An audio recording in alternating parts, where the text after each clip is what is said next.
Hello everyone, कैसे हैं आप सभी। आई होप अच्छे एंड स्वस्थ होंगे। मैं आपका स्वागत करती हूं आपके अपने यूट्यूब चैनल लर्न विद प्रीत चौधरी में। आप सभी की जो पिछला वीक था उसमें क्लासेज है वो नहीं हो पाई थी, कुछ वर्क इशू था, लेकिन अभी आज से आपकी जो क्लासेज हैं वो कंटिन्यू रहेंगी। हमने आर एस प्री की जो टेस्ट सीरीज है वो स्टार्ट की थी, उसमें हमने 10 टेस्ट है वो कर लिए थे और ये टेस्ट सीरीज है मैंने नोटिफिकेशन आने से पहले है वो स्टार्ट की थी, लेकिन अब इसका नोटिफिकेशन आ चुका है। आर एस भर्ती 2023 है वो आ चुकी है। वो 905 से थोड़े ज़्यादा ही पद हैं और जिसके ऑनलाइन फॉर्म है वो 1 जुलाई से स्टार्ट हो चुकी हैं। तो आपको लास्ट डेट का वेट है वो नहीं करना है। अभी से आपकी जो साइट है वो स्मूथली चलने लग जाए तो आपको 5 से 6 दिन के अंदर है आपके फॉर्म है अप्लाई कर देने हैं। तो आपकी जो एग्ज़ाम फॉर्म भरने की जो आपकी डेट थी वो क्या थी, 1 जुलाई थी। तो आपके एग्ज़ाम फॉर्म है वो स्टार्ट हो चुके हैं। तो अब हम जो तैयारी है वो पहले कर रहे थे उससे दुगनी रफ्तार से हमें तैयारी है वो कंटिन्यू करनी है। तो हमारी जो टेस्ट सीरीज थी वो आज से वापस कंटिन्यू हो रही है। तो अगर आपने पीछे के 10 टेस्ट है वो नहीं लिए हैं तो आपको वो क्लासेस ज़रूर लेनी है, क्योंकि ये टेस्ट सीरीज है आपके लिए काफ़ी इम्पोर्टेंट रहने वाली है। जो 10 टेस्ट हमने कर लिए थे उससे आगे 11वां टेस्ट है वो आज कंटिन्यू करते हैं। और इस टेस्ट सीरीज में आपको पूरा का पूरा आर एस प्री का जो सिलेबस है पूरा का पूरा कवर करवाया जाएगा, चाहे आपके राजस्थान से रिलेटेड सिलेबस हो, आपके इंडिया वर्ल्ड और आपके इकोनॉमिक्स करंट और आपके जितना भी आपका सिलेबस है वो दे रखा है वो सारा का सारा इस टेस्ट सीरीज में आपको कवर करवाया जाएगा। तो चलिए आज का जो टेस्ट है हमारा टेस्ट है वो स्टार्ट करते हैं। आज के टेस्ट का फर्स्ट क्वेश्चन है 2011 की जनगणना के अनुसार सर्वाधिक 10 के वर्दी दर वाले जिले क्रमशः हैं। आपने देखा होगा कि राजस्थान जीके के कुछ ऐसे टॉपिक है जिनसे क्वेश्चंस है वो एग्जाम में आते ही आते हैं। आपके जनगणना का टॉपिक हो गया, जनगणना के टॉपिक हो गया। आपका जो हिस्ट्री का पोर्शन है आधुनिक हिस्ट्री, उसमें से आपने देखा होगा 1857 की क्रांति हो गई। आपके प्रजामंडल का टॉपिक हो गया। जो टॉपिक हम है वो लास्ट में पढ़ते हैं उसी से ज़्यादातर क्वेश्चन आते हैं। आपका एकीकरण हो गया। आपके समाचार और पत्रिकाएं हो गई, इनसे क्वेश्चन है वो बहुत बनते हैं। तो आपको ये टॉपिक है जो इम्पोर्टेंट होते हैं, जैसे खनिज हो गया, पर्यटन हो गया, ये टॉपिक आपको अच्छे से कवर करने हैं। तो आपको मैं जो 2011 की जनगणना है वो पूरे अच्छे से कवर करवा दूंगी। इस क्वेश्चन की बात करें तो इसमें बोला है कि सर्वाधिक 10 के वर्दी दर, 10 के वर्दी दर है वो 2011 की जनगणना के अनुसार जो 2001 से 2011 के दशक के में जो राज्य की आबादी रही है उसमें 10 के जो दर है वो कितनी है, वो है 21.31%। तो 2011 की जनगणना के अनुसार 10 के वर्दी दर है वो कितनी है, 21.31% है। इसमें पूछा है सर्वाधिक, तो सर्वाधिक जो राजस्थान की है वो किसकी है, बाड़मेर की है, बाड़मेर की। और बाड़मेर की कितनी है, ये है 32.5%। तो आपको जो सर्वाधिक 3 से 4 जिलों की है वो आपको याद रखनी है। 3 की मैं आपको याद करवा देती हूँ। क्यों, क्योंकि कई बार ऐसे पूछ लेता है कि 30 से अधिक कितने जिलों की जो 10 की वर्दी दर है वो है, या फिर ये पूछ लेता है 25 से अधिक, 20 से अधिक, या फिर न्यूनतम में पूछ लेता है, न्यूनतम में 3 राज्य आपके जिलों की पूछ लेता है, या फिर ये पूछ लेता है कि 11 से कम कितनों की है, 10 से कम कितनों की है। तो आपको जो हाईएस्ट 3 से 4 जिले होते हैं उनके याद होने चाहिए। सर्वाधिक इसके बाड़मेर की है, 32 पॉइंट आपकी कितनी है, 5% है। आगे अगली है जैसलमेर। जैसलमेर की बात करें तो जैसलमेर की आपकी जनसंख्या 10 के वर्दी दर है वो है 27.7%। और अगली है बांसवाड़ा की कितनी है, बांसवाड़ा की है 26.5%, 26.5%। तो सर्वाधिक बाड़मेर, जैसलमेर और बांसवाड़ा। तो किसकी, बाड़मेर, जैसलमेर और बांसवाड़ा। तो राइट आंसर हो जाएगा ऑप्शन है थर्ड।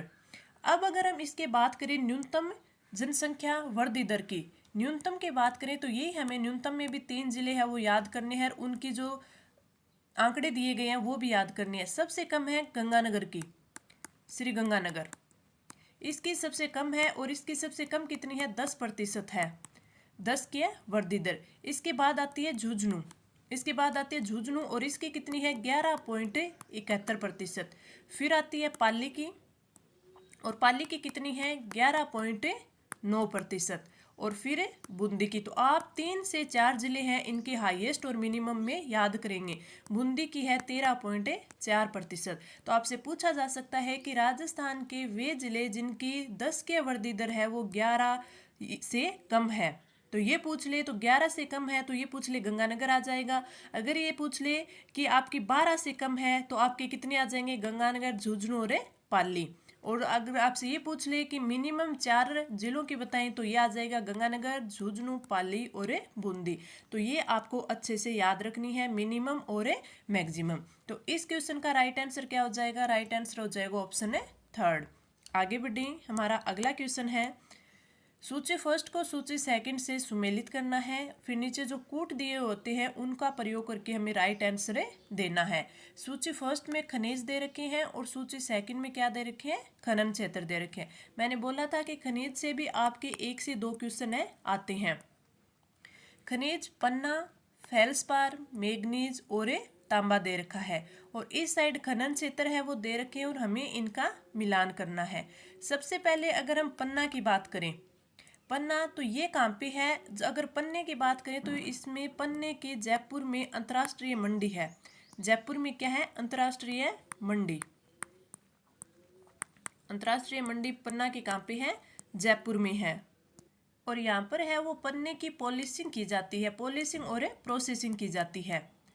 पॉलिशिंग और प्रोसेसिंग की जाती है कहाँ पे? जयपुर में, जो कि अंतर्राष्ट्रीय मंडी है।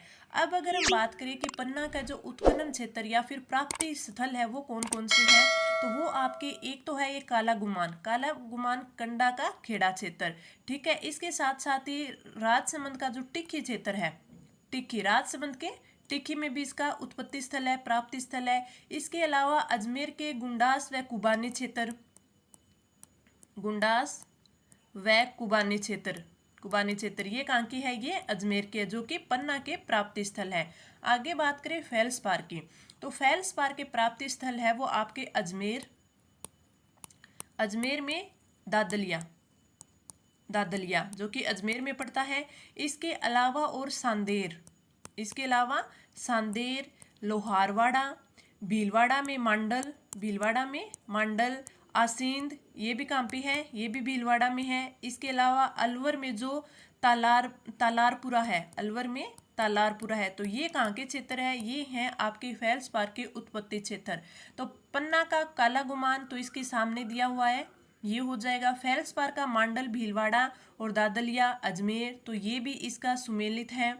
आगे मैग्नीज, अगर मैग्नीज की बात करें, मैग्नीज के प्राप्ति स्थल है तो सर्वाधिक कहाँ पे है? बांसवाड़ा में है। मैग्नीज सर्वाधिक पाया जाता है बांसवाड़ा में, और बांसवाड़ा में क्षेत्र कौन सा है? लीलवानी, तलवाड़ा, कांसला और राजसमंद के नाथद्वारा में, और उदयपुर के देवारी क्षेत्र में भी। तो ये आपका इसमें भी सही दिया हुआ है। तांबा की बात करें तो तांबा के जो प्राप्ति स्थल है वो खोदरीबा, भगोनी, झुंझुनू के खेतड़ी सिंगाना क्षेत्र, और खोदरीबा कहाँ का है? अलवर का है, और भगोनी। और इसके साथ ही जो सिरोही का देलवाड़ा क्षेत्र है, सिरोही का जो देलवाड़ा क्षेत्र है, किरोवली क्षेत्र है, वहाँ पे भी तांबा के उत्पत्ति या प्राप्ति स्थल है। तो आपका जो सही ऑप्शन होगा वो क्या हो जाएगा? सब में 1 में ए आ जाएगा, बी में 2 आ जाएगा, सी में 3 आ जाएगा और डी में 4 आ जाएगा। जो ये ऑप्शन होगा वो ही आपका राइट आंसर होगा। तो इस प्रकार आपको इनके जो इम्पोर्टेंट प्राप्ति स्थल है वो आपको अच्छे से याद करनी है। आगे बढ़े, हमारा अगला क्वेश्चन है राजस्थान में लिग्नाइट कोयला उत्पादन के प्रमुख क्षेत्र स्थित हैं। सोनू, मेड़ता व पलाना में, बरसिंहसर, अगुचा और मेड़ता में, कपूरडी, बरसिंहसर और मेड़ता में, पलाना, कपूरडी और सोनू में। तो इसमें अगर हम राजस्थान के किसके लिग्नाइट कोयला क्षेत्र की बात करें तो हमारा राइट आंसर हो जाएगा ऑप्शन है थर्ड। अगर हम बात करें ऑप्शन थर्ड में बीकानेर में, कि बीकानेर में लिग्नाइट है कोयला, वो कहाँ पाया जाता है? तो बीकानेर में पलाना में, बरसिंहसर में, गुड्डा और राणेनी में, राणेरी, यहाँ पे बीकानेर में है वो पाया जाता है। इसके बाद अगर हम बाड़मेर की बात करें कि बाड़मेर में कहाँ कहाँ पाया जाता है, तो बाड़मेर में कपूरडी, जालिपा, बोथिया, गिरल, तो इन तीन चार जगह पर है वो बाड़मेर में पाया जाता है। जैसलमेर की बात करें, जैसलमेर, तो जैसलमेर में एक ही क्षेत्र में पाया जाता है और वो पाया जाता है रामगढ़ में। और ये किसकी बात कर रहे हैं, लिग्नाइट कोयला की बात कर रहे हैं। नागौर में पाया जाता है। और अगर पाली की बात करें तो पाली में कहाँ पाया जाता है, कसनाऊ, कसनाऊ, इग्यार, इग्यार यहाँ पे पाया जाता है। और नागौर की बात करें तो माता सुख, माता सुख, मेड़ता रोड और मीरानगर यहाँ पे पाया जाता है। तो आपका राइट आंसर कपूरडी जो कि बाड़मेर में, बरसिंहसर जो कि बीकानेर में और मेड़ता जो कि नागौर में। तो आपका राइट आंसर हो जाएगा ऑप्शन है थर्ड। आपको कुछ भी समझ में नहीं आता है तो आप नीचे कमेंट करके पूछ सकते हैं। और इसकी जो पीडीएफ है वो मैं आपके जो टेलीग्राम चैनल है हमारा लर्न विद प्रीत चौधरी, वहाँ पे इसकी जो पीडीएफ है वो प्रोवाइड करवा दूंगी। साथ में ही मैं जो और फैक्ट्स है वो भी वहाँ पे डालती रहती हूँ। तो अगर आपने अभी तक टेलीग्राम चैनल है वो ज्वाइन नहीं किया है तो आज ही ज्वाइन कर लें। आगे बढ़े, हमारा अगला क्वेश्चन, निम्नलिखित कथनों को सुमेलित कीजिए। इस साइड है वो पर्यटन सर्किट है, इस साइड है वो शामिल स्थान है। भी कौन से पर्यटन सर्किट में कौन सा स्थान है आता है। सबसे पहले बात करें ढूंढाड़ सर्किट की, तो ढूंढाड़ सर्किट में क्या क्या आता है जो कि ढूंढाड़ क्षेत्र में आता है। ढूंढाड़ में आता है जैसे जयपुर, जयपुर, फिर जयपुर से आमेर, आमेर, सामोद, सामोद, रामगढ़, रामगढ़, दौसा और आभानेरी। तो आपका ऑप्शन डी क्या हो जाएगा, ऑप्शन है डी हो जाएगा। इसमें बोला है निम्नलिखित कथनों को सुमेलित करना है, तो ये तो हमारा सुमेलित नहीं है क्योंकि ए में क्या आएगा, डी आएगा। ढूंढाड़ सर्किट कौन सा है, जयपुर, सामोद, आमेर, सामोद, रामगढ़, दौसा और आभानेरी। अलवर की बात करें तो अलवर में आता है अलवर, सिलीसेड, सरिस्का, ये कहाँ पे आता है, ये आता है अलवर सर्किट में। भरतपुर सर्किट की बात करें तो भरतपुर सर्किट में आता है भरतपुर, डींग और धौलपुर। और शेखावाटी सर्किट में आता है सीकर, झुंझुनू और चूरू। तो ए में आपका डी, बी में आपका ए, सी में आपका बी और डी में आपका सी। जो नीचे कूट दिया हुआ होगा वो ही आपका राइट आंसर होगा। आगे बढ़े, हमारा अगला क्वेश्चन है, रामसर सम्मेलन जो कि ईरान में हुआ द्वारा चिन्हित राजस्थान में अंतर्राष्ट्रीय महत्व के वन्य जीव आदरभूमि पारिस्थितिक स्थलों के नाम बताइए। कि राजस्थान में कौन कौन से पारिस्थितिक स्थल है जो कि आदरभूमि पारिस्थितिक स्थल आते हैं। फुलवारी की नाल और भैंसरोडगढ़, सरिस्का चंबल अभ्यारण्य, सांबर झील, केवलादेव घना पक्षी विहार और जैसमंद झील और जवार सागर, ये है विहार, विहार। तो इसमें आपका राइट आंसर हो जाएगा ऑप्शन है थर्ड। रामसर सम्मेलन जो ईरान में है राजस्थान के अंतर्राष्ट्रीय महत्व के वन्य जीव आदरभूमि पारिस्थितिक स्थलों में एक तो सांबर झील आती है और इसके अलावा है वो केवलादेव घना पक्षी अभ्यारण्य है, उसको चिन्हित किया गया है। तो राइट आंसर ऑप्शन थर्ड। आगे बढ़े, हमारा अगला क्वेश्चन है, राजस्थान में अंतर्राष्ट्रीय सीमा क्षेत्र सड़क विकास परियोजना की शुरुआत है वो किस योजना के अंतर्गत की गई थी। सीमा सड़क संगठन यानी बीआरओ, बीआरओ के तत्वाधान में राजस्थान जो राज्य के अंतर्राष्ट्रीय सीमा के समीप है वो उच्च गुणवत्ता युक्त सड़कों का निर्माण किया गया। और यह जो बीआरओ की जो योजना है वो कौन सी है, तो ये है चेतक योजना। कौन सी है, चेतक योजना है। आप याद रखना, अंतर्राष्ट्रीय सीमा क्षेत्र की पूछ ले, चेतक योजना। सड़क विकास परियोजना यानी बीआरओ के द्वारा बनाई गई है, यानी सीमा सड़क संगठन के द्वारा। ठीक है, तो कौन सी योजना है, चेतक योजना है। तो राइट आंसर हो जाएगा ऑप्शन है 2। काफी बार पूछी गई है, इंपॉर्टेंट योजना है। Right answer option 2। आगे बढ़े, हमारा अगला क्वेश्चन है, निम्नलिखित में से असुमेलित हमें बताना है। इस साइड शुभंकर दे रखे हैं और इस साइड जिला दे रखा है। शुभंकर और जिला का हमें सही मिलान करना है। गागरोनी तोता है वो झालावाड़ का, बिल्कुल सही दिया हुआ है, हमें बताना है असुमेलित। तेंदुआ पाली का, बिल्कुल सही दिया हुआ है। राजहंस अजमेर का, इसमें ये गलत दिया हुआ है। राजहंस है वो अजमेर का नहीं है, वो कहाँ का है, नागौर का है। राजहंस है नागौर जिले का। अजमेर की बात करें तो अजमेर का शुभंकर है वो है खरमोर। इसे खरमोर भी बोल देते हैं और इसे खड़मोर भी बोल देते हैं, खड़मोर। तो आपको जो भी लिखा हुआ मिले आपको सही टिक करना है।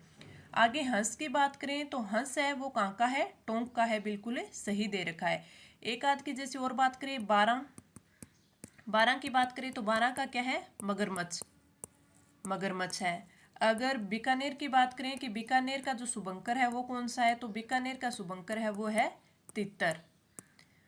इसके साथ में ही अगर भरतपुर की बात करें, भरतपुर की, तो भरतपुर का कौन है, भरतपुर का है सारस। तो ये शुभंकर है जो कि काफी बार एग्जाम में पूछ ले जाते हैं, सीधा पूछ लिया जाता है या फिर मिलान कर लिया जाता है या फिर असुमेलित सुमेलित पूछ लिया जाता है। तो राइट आंसर हो जाएगा ऑप्शन थर्ड जो कि असुमेलित दिया गया है। राजहंस है वो नागौर का है और अजमेर का कौन सा है, खड़मोर है या खरमोर है। Right answer option third. आगे बढ़े, हमारा अगला क्वेश्चन, संविधान सभा के संदर्भ में निम्नलिखित कथनों पर विचार कीजिए। आपका ये पॉलिटी का क्वेश्चन। BN राव संविधान सभा के संवैधानिक सलाहकार थे। 22 जनवरी 1947 को उद्देश्य प्रस्ताव को सर्वसम्मति से स्वीकार किया गया। BN राव द्वारा तैयार प्रारूप पर विचार करने के लिए मसौदा समिति का गठन किया गया। 9 दिसंबर 1946 को संविधान सभा की प्रथम बैठक हुई। उपरोक्त कथनों में से सही कथन है वो हमें बताना है। तो हमारा राइट आंसर हो जाएगा ऑप्शन है फोर्थ। 1, 2 और 3, 4 ये चारों की चारों है वो सही दिए हुए हैं। इसमें आपके सारे ऑप्शन है सही दिए गए हैं। कुछ एक बातें और मैं बता देती हूँ, जैसे इसमें दिया हुआ है कि BN राव संविधान सभा के संवैधानिक सलाहकार थे, तो इसमें बिल्कुल सही दिया हुआ है। अगर मैं बात करूँ 11 दिसंबर 1946 की, तो 11 दिसंबर 1946 को डॉक्टर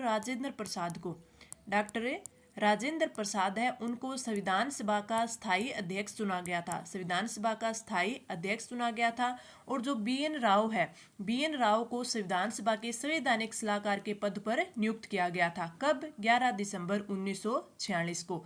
आगे हम बात करें 22 जनवरी 1947 की, तो 13 दिसंबर 1946 को पंडित जवाहरलाल नेहरू ने उद्देश्य प्रस्ताव को संविधान सभा में प्रस्तुत किया था।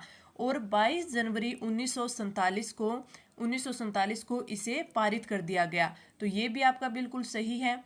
अगर आगे हम बात करें कि जो संविधान सभा का जो प्रथम अधिवेशन बोल दें या बैठक बोल दें, तो वो आपकी 9 दिसंबर 1946 को हुई थी। और डॉक्टर सच्चिदानंद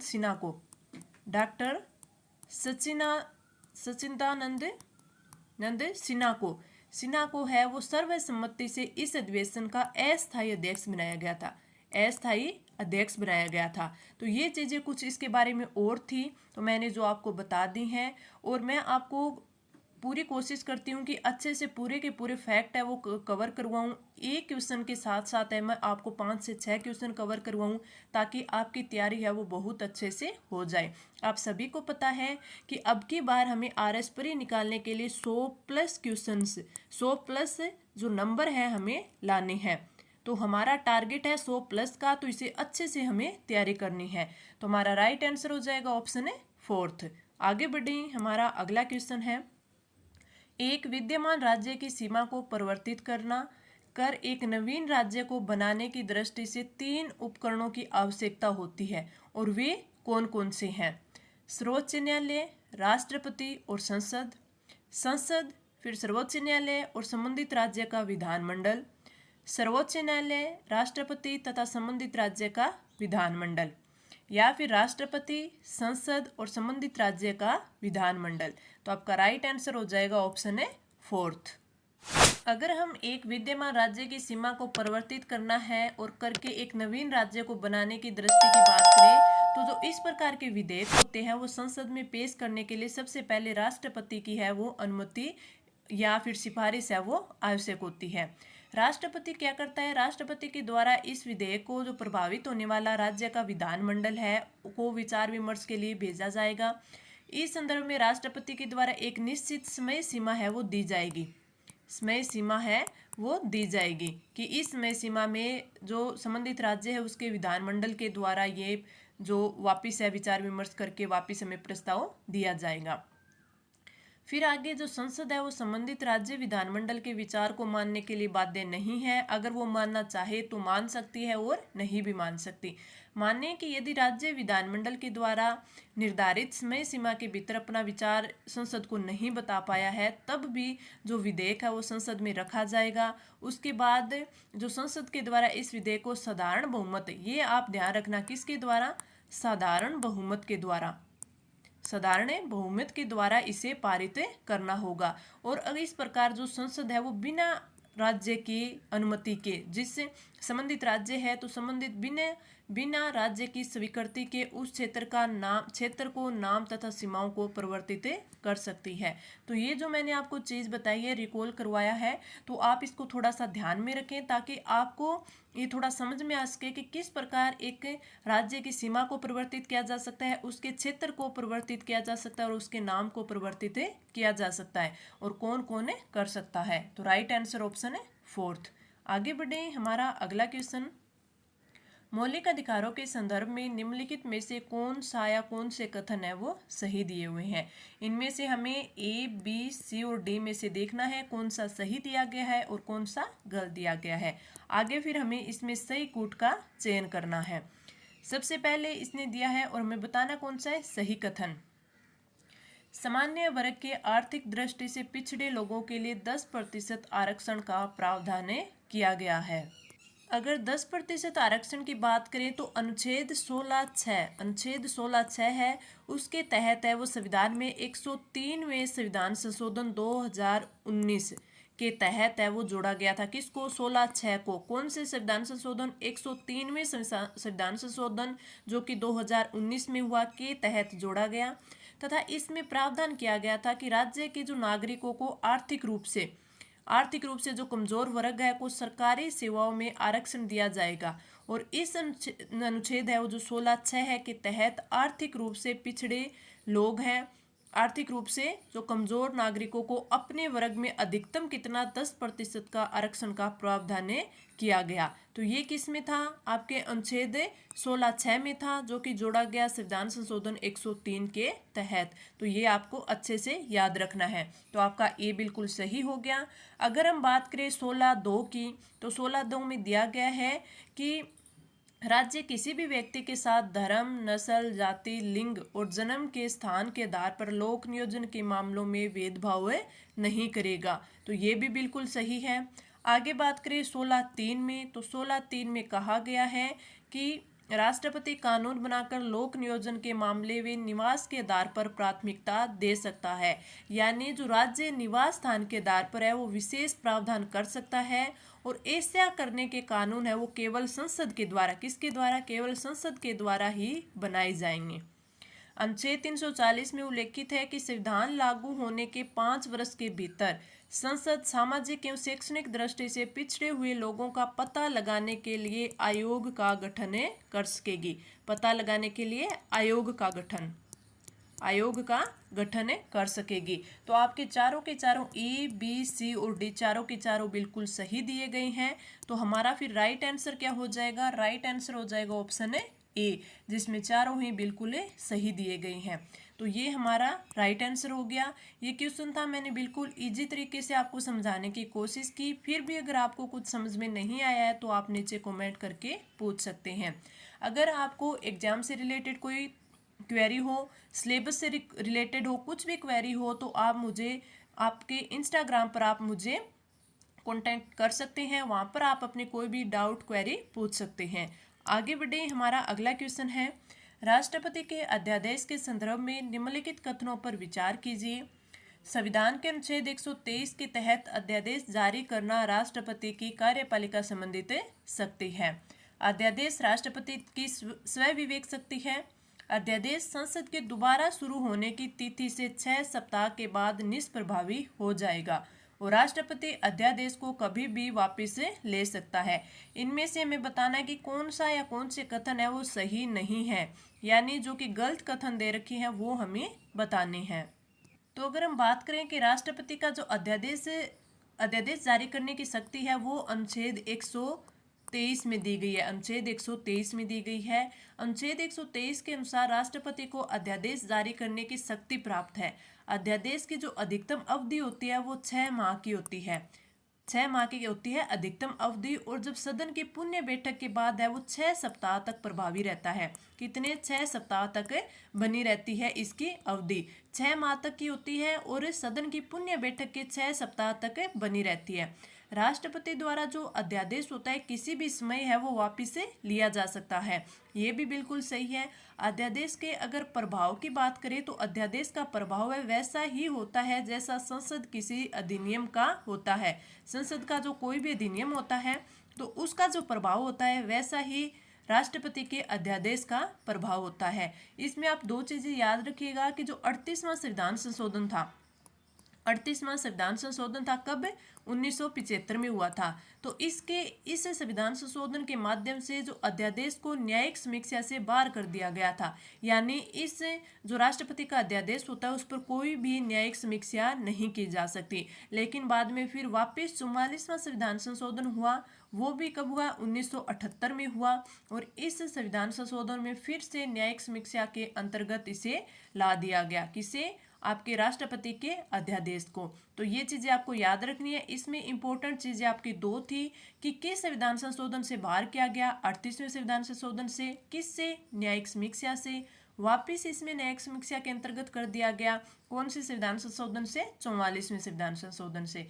तो इसमें आपके सी और डी तो बिल्कुल सही दिए गए, लेकिन ए और बी गलत दिया गया है जो कि सही नहीं है। तो राइट आंसर हो जाएगा ऑप्शन है फर्स्ट। आगे बढ़े, हमारा अगला क्वेश्चन, राज्य पुनर्गठन आयोग के संबंध में असत्य कथन है वो हमें बताना है। वर्ष 1953 में फजल अली की अध्यक्षता में राज्य पुनर्गठन आयोग की स्थापना की गई। फजल अली आयोग की सिफारिश पर आंध्र प्रदेश भाषाई आधार पर गठित होने वाला पहला राज्य बनाया गया, और 1 नवंबर 1956 को भारत में 14 राज्य एवं 6 संघ शासित प्रदेश थे, उपरोक्त सभी। लेकिन असत्य कथन बताना है, तो आपका राइट आंसर है ऑप्शन है 2। अगर हम फजल अली आयोग की बात करें तो जो आंध्र प्रदेश का निर्माण हुआ था, आंध्र प्रदेश का भाषा के आधार पर जो निर्माण हुआ था, तो इसके निर्माण से अन्य क्षेत्रों में भी भाषा के आधार पर राज्य बनाने की मांगे है वो जोर शोर से उठने लगी थी। तो इस कारण से फजल अली की अध्यक्षता में दिसंबर 1953 में 3 सदस्यीय राज्य पुनर्गठन आयोग की स्थापना की गई थी। तो इस आयोग का जो गठन है वो करना पड़ा था कब? दिसंबर 1953 में। अगर इसमें बात करें कि इस आयोग में जो 2 और सदस्य कौन थे, एक तो ये फजल अली हो गए थे, इसके अलावा 2 सदस्य भी आपसे पूछे जा सकते हैं। तो वो 2 कौन कौन से थे? एक तो के.एम. पणिकर थे। दूसरे और कौन थे? दूसरे जो सदस्य थे वो थे आपके H.N.A. कुंजरू। तो 3 सदस्य कौन कौन से हो गए? पहले फजल अली हो गए, दूसरे के.एम. पणिकर हो गए, तीसरे की बात करें तो H.N.A. कुंजरू हो गए। ये 3 सदस्य थे, और इस आयोग ने है वो 1955 में अपनी रिपोर्ट पेश की थी, और इस बात को इन्होंने व्यापक रूप से स्वीकार कर लिया था। क्या स्वीकार किया था? कि राज्यों के पुनर्गठन में भाषा को मुख्य आधार बनाना चाहिए। लेकिन इस बात को इन्होंने नहीं किया था कि राज्य एक भाषा के सिद्धांत पर, एक भाषा के आधार पर है उसका गठन हो। हाँ, ये इन्होंने बात जरूर मानी थी कि जब अपने राज्य का गठन हो तो उसमें भाषा को भी मुख्य आधार मानना चाहिए, लेकिन एक ही भाषा के सिद्धांत को इन्होंने अस्वीकार कर दिया था। तो फिर 1 नवंबर 1956 को 14 राज्य और 6 संघ शासित प्रदेशों का गठन किया गया, और 1956 के बाद जो बनाए गए नए राज्य व केंद्र शासित प्रदेश थे वो इसी के आधार पर बने थे। और 1953 में फजल अली आयोग की अध्यक्षता में जो पुनर्गठन आयोग की स्थापना की गई थी, तो उसमें के.एम. पणिकर व हृदय कुंजरू समिति के अध्यक्ष थे। और राज्य पुनर्गठन आयोग की अनुशंसा पर आपको पता है कि 7वां संविधान संशोधन हुआ था, जो कि 1 नवंबर 1956 को लागू हुआ था। तो राइट आंसर हो जाएगा ऑप्शन 2। आगे बढ़े, हमारा अगला क्वेश्चन है कि राज्य सभा के संदर्भ में निम्नलिखित में से कौन सा कथन है वो सही है? राज्यसभा के 2/3 सदस्य प्रति 2 वर्ष में सेवानिवृत्त प्राप्त करते हैं, तो ये तो गलत हो गया। राज्यसभा के 1/3 सदस्य प्रति 3 वर्ष में सेवानिवृत्ति प्राप्त करते हैं, ये भी गलत हो गया। राज्यसभा के 1/3 सदस्य प्रति 2 वर्ष में सेवानिवृत्ति प्राप्त करते हैं, ये बिल्कुल सही हो गया। तो ये सही है, तो ये फिर अगले वाला गलत हो गया। तो संविधान का जो अनुच्छेद 83(1) है, 83(1) है, उसके तहत जो राज्यसभा का है वो विघटन नहीं होता। क्या नहीं होता? विघटन नहीं होगा, लेकिन उसके सदस्यों में से जो 1/3 सदस्य है, 1/3 सदस्य हैं, वो प्रत्येक 2 वर्ष में है वो अवकाश ग्रहण करते हैं। इससे यही माना जाता है कि जो राज्यसभा के सदस्य होते हैं उनका कार्यकाल 6 वर्ष का होता है, कार्यकाल 6 वर्ष का होता है। तो ये चीज़ें आपको ध्यान रखनी है। राइट आंसर आपका ऑप्शन है 3rd। आगे बढ़े, हमारा अगला क्वेश्चन, निम्नलिखित कथनों पर विचार कीजिए। तारांकित प्रश्न, अतारांकित प्रश्न और अल्पकाल में लिखित, इन तीनों प्रश्न हैं, अल्पकाल प्रश्न होते हैं, तो इन तीनों के बारे में बताया है और हमें क्या बताना है? सही कथन हमें बताना है कि कौन सा सही है। पहले मैं आपको तारांकित, अतारांकित और अल्पकाल प्रश्न बता देती हूँ, उसके बाद हमें क्वेश्चन पढ़ेंगे तो आसानी से आपको समझ में आ जाएगा। अगर हम बात करें तारांकित प्रश्न, तारांकित प्रश्न की, तो इस प्रकार के जो प्रश्न होते हैं, इसमें पहला तो होता है कि इसमें एक तारांकित किया जाता है, और तारांकित प्रश्न होता है उसमें मौखिक उत्तर दिया जाता है। क्या दिया जाता है? मौखिक उत्तर है वो दिया जाता है, और उसके बाद में अनुपूरक प्रश्न जाते हैं, अनुपूरक प्रश्न इसके बाद में किए जाते हैं। अब अगर हम अतारांकित प्रश्न की बात करें, तो इस प्रकार का जो प्रश्न होता है उसमें तारा है वो अंकित नहीं किया जाता, और अतारांकित प्रश्न में लिखित उत्तर है वो दिया जाता है। इसमें क्या दिया जाता है? लिखित उत्तर दिया जाता है, और इसके बाद में अनुपूरक प्रश्न है वो नहीं पूछे जा सकते। यानी तारांकित प्रश्न होता है उसमें मौखिक होता है, तो यानी कि मौखिक उन्हें बताना होता है, तो वो अनुपूरक प्रश्न है वो उसी टाइम कर सकते हैं। लेकिन अगर हमें उत्तर ही लिखित में देना है, तो लिखित में देंगे तो वो बाद में पढ़ा जाएगा, तो उस टाइम है हम अनुपूरक प्रश्न नहीं कर सकते। अल्पकाल प्रश्न की बात करें तो अल्पकाल में लिखित और मौखिक दोनों प्रकार के प्रश्न है वो कम से कम 10 दिन के नोटिस पर, 10 दिन के नोटिस पर है वो पूछे जाते हैं। तो आपको अब समझ में आ गया। पहला, तारांकित प्रश्न में लिखित उत्तर नहीं, ये गलत हो गया, इसमें मौखिक उत्तर होते हैं, मौखिक उत्तर तथा इसके बाद में अनुपूरक प्रश्न पूछे जाते हैं, बिल्कुल सही है। एक चीज आप बिल्कुल अच्छे से ध्यान में रख सकते हैं कि जब मौखिक हम एक दूसरे से बातें करते हैं, मौखिक प्रश्न पूछते हैं, तभी हम उस पे अनुपूरक प्रश्न पूछ सकते हैं, क्योंकि उसी टाइम जवाब मिल सकता है। लेकिन अतारांकित प्रश्न में मौखिक नहीं, इसमें उल्टा दे रखा है दोनों में, इसमें लिखित पूछा जाता है, और इसमें क्या बोला है कि इसके बाद में अनुपूरक प्रश्न नहीं पूछे जाते। ये बात इसने सही बोल दी, लेकिन पहले इसने गलत बोल दी। तो जब मौखिक होगा तभी अनुपूरक होगा, और लिखित होगा तभी अनुपूरक नहीं होगा। और अल्पकाल में लिखित मौखिक दोनों प्रकार के प्रश्न कम से कम 10 दिन का नोटिस देकर पूछे जाते हैं। तो ये आपका बिल्कुल सही हो गया। तो राइट आंसर हो जाएगा केवल सी। आगे बढ़े, हमारा अगला क्वेश्चन है कि सूची फर्स्ट और सूची सेकंड को मिलान करना है। इस साइड वन्य जीव संरक्षित क्षेत्र दिए हुए हैं, और इस साइड है वो जिला दिया गया है। उम्मेदगंज जो कंजर्वेशन रिजर्व है वो कहाँ पे है? कोटा में है, तो इसमें क्या आ जाएगा? 4th आ जाएगा। गुड्डा विश्नोइया संरक्षित क्षेत्र की बात करें तो ये कहाँ पे है? जोधपुर में। गोगेलाव की बात करें तो गोगेलाव संरक्षित क्षेत्र ये कहाँ पे है? नागौर में। और बिशनपुर संरक्षित क्षेत्र की बात करें तो ये है टोंक में। तो आपका राइट आंसर जो नीचे कूट में दिया हुआ होगा कि ए में 4th, बी में 3rd, सी में 2 और डी में 1st, वही आपका राइट आंसर हो जाएगा। आगे बढ़े, अगला क्वेश्चन। इस साइड सूची फर्स्ट में खनिज, इस साइड जो प्राप्ति स्थल है वो दे रखे हैं। आपको पता हो तो इसमें कुछ क्वेश्चन जो इसमें कुछ जो आपके ऑप्शन दे रखे हैं वो मैंने पहले ही दूसरे तीसरे क्वेश्चन में करवा दिए थे। सबसे पहले बात करें टंगस्टन की, तो टंगस्टन का राजस्थान में सर्वाधिक उत्पादन देखें या फिर देश की सबसे बड़ी टंगस्टन की खान देखें तो वो कहाँ पे है? डेगाना, डेगाना। और डेगाना कहाँ पे है? नागौर में। डेगाना कहाँ पे है? नागौर में। और आगे अगर हम बात करें मैग्नीज, मैग्नीज की बात करें तो मैग्नीज है, मैंने सर्वाधिक आपको बताया था कि सर्वाधिक स्थल कहाँ पे है? बांसवाड़ा में है। जैसे लीलवानी हो गया, इसके साथ तलवाड़ा, तिमोरिया, कालाखुंटा और कोसाला, इसमें कई एक नगेड़िया क्षेत्र भी आता है, नगेड़िया। ठीक है, इसके बाद अगर हम बात करें तो इसका और कौन सा हो सकता है, और उसका हो सकता है तांबा। ये इसके तो मैग्नीज के होंगे। तांबा की बात करें तो तांबा के लिए कौन कौन से क्षेत्र हो सकते हैं, बिदासर, बिदासर जो कि कहाँ पे है, बीकानेर में है, ये भी है। इसके साथ साथ पूर्व भीलवाड़ा में हो गया, पूर्व भीलवाड़ा में, और खेतड़ी सिंगाना झुंझुनू में हो गए। सीसा जस्ता की बात करें तो सीसा जस्ता हो गया आगुच्चा, गुलाबपुरा, आगुच्चा। और इसके साथ ही इसके जावर की खान हो गई जो कि उदयपुर में है, जावर की खान हो गई।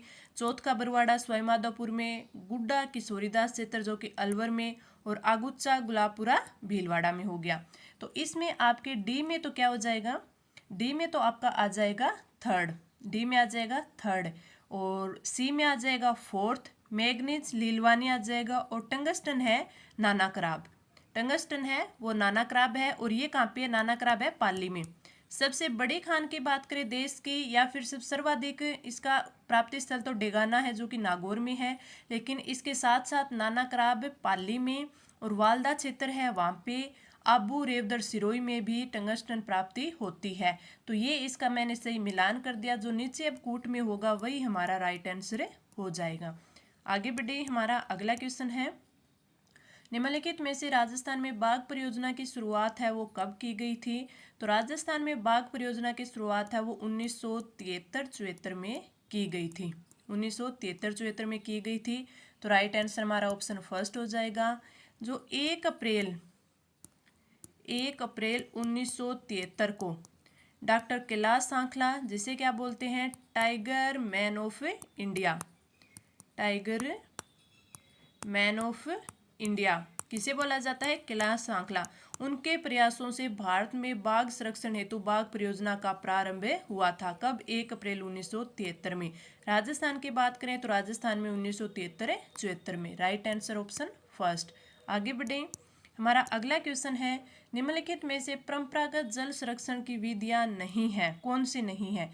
कोई शुष्क कृषि पद्धति तो है, रेन वाटर हार्वेस्टिंग नाड़ी ये भी है, खंडीन बावड़ी ये भी है। तो कौन सा हो गया ऑप्शन है third, option C, rain water harvesting शुष्क कृषि पद्धति, ये क्या है, जल संरक्षण की विधियां नहीं है। तो राइट आंसर क्या हो गया, ऑप्शन है थर्ड हो जाएगा।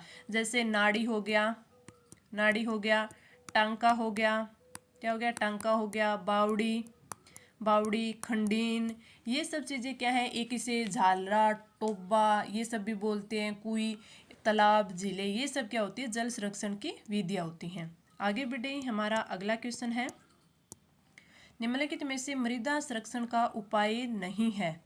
जैविक खाद, समोच्च कृषि, जल प्लावन और वृक्षारोपण। तो आपका राइट आंसर हो जाएगा ऑप्शन सी, जल प्लावन। जल प्लावन है ये मृदा संरक्षण का उपाय नहीं है। जल प्लावन क्या होता है, जो नहरी क्षेत्र होता है, कौन सा, नहरी क्षेत्र, जिसके आसपास से नहर गुजरती है, नहरी क्षेत्र के आसपास जो भूमिगत जल का है वो रिसाव है वो ज़्यादा हो जाता है। भूमिगत जल के रिसाव के कारण वहाँ के जो भूपटल होता है उसके ऊपरी, यानी भूमि के जो ऊपरी परत होती है उस पे दलदली, वो परत है वो दलदली हो जाती है।